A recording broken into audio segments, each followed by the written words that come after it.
Lisa, what is the nicest thing a non-family member has ever done for you? Okay. I really love this question because it gave me a good reason to look back on, all the really, really lovely things that people have done for me over the years, especially because, life can sometimes feel like no one cares. But when you have the opportunity to look back, when you're asked a question like this, you can see that they really do, if you bother to look for it. But I think that the most life-changing nice thing that anyone has ever done. It was Neil Donald Walsh, someone that I barely knew. But let me back up. All my life, I've known that I'm here to be a writer. When I was in grade school, my favorite book was Harriet the Spy because Harriet wanted to be a writer and she was always writing in her notebook, and I did the same. I was constantly scrawling in my little notebook, and I had quite a collection of them. And I would love to see them today. I have no idea whatever happened to them. I lost in a move, no doubt. Anyway, so I started writing my first novel in elementary school. So I've always known that I was going to be a writer when I grew up. So now let's go ahead and fast forward many years. I had just self-published my first book, and it was called Addressing the Goo, The Metaphysics of Weight Loss. And I just loved that title. It came to me on a flaming pie. To me, the goo was the essence of isness, the pliable, malleable stuff from which all matter is formed. And when you address it, you're telling it how you want it to solidify. And I had lost 50 pounds while writing this, so the title seemed fun to me. That it was The Metaphysics of Weight Loss. And shortly after publishing it, I was at a humanities team conference in Santa Barbara. And Humanities Team is an organization founded by Neil Donald Walsh, and I was there representing the state of Florida. I was the Florida state coordinator. And Neil was there, and he made an announcement on the first evening that he wanted all of us to track him down, sometime over the weekend and introduce ourselves. And he wanted to meet everyone, which was, kind of exciting because it was Neil Donald Walsh.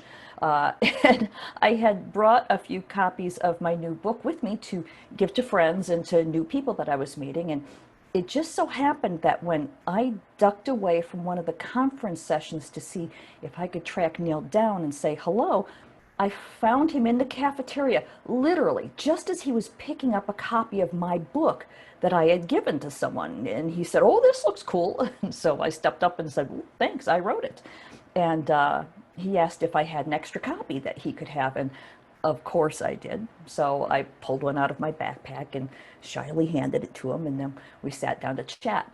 And, I was too cowed by his, bestseller presence to talk about my little book, sort of an I'm not worthy kind of thing. So we talked about other things, and we discovered that we had a lot in common. We'd both lived in Milwaukee, and we'd both performed stand-up comedy, and both had issues with the church. And anyway, my few minutes were quickly over, and I went back to the conference, which was already in progress. And I was on cloud nine already when Neil made a point to track me down and find me out of all those people, to tell me that he'd been flipping through the book and he just absolutely loved it. He went on and on about it, that he'd never seen anything like it, and he wanted to do whatever he could to help me get it out there.